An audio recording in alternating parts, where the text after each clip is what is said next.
देखत पानी की वही बना के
देगा तोला दैया बना के छोड़ देगा पूरा देखा तो पानी की चिड़िया रे दैया बना के छोड़ देगा पूरे देखा तो पानी की चिड़िया रे दैया बना के छोड़ देगा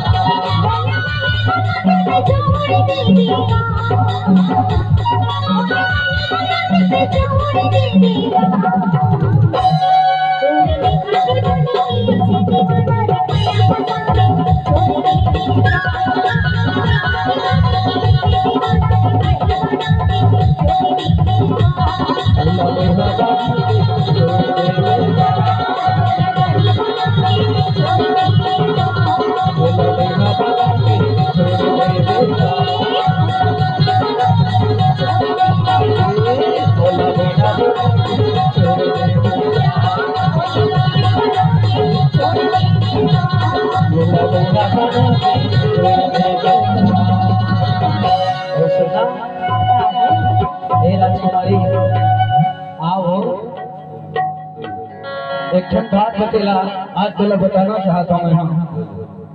बताओ तोर मोर मुलाकात होए कितना दिन हो गए 10-12 साल हो गए 10-12 साल हो गए ना और जाना था इसके पहली धाम तोला कहाँ देख रहा हूँ मैं कहाँ देखे रहे तोला सुरता का बन रही हो मोला तो एक चीज की सुरता है पहली बार तोला मैं हाँ कहाँ भेटे रहा पता है इंदौरी माना हाँ मैं कल सुता मतलब पढ़ा रहे मैं कल सुता कॉलेज में तोला जब पहली नजर में देखियो ना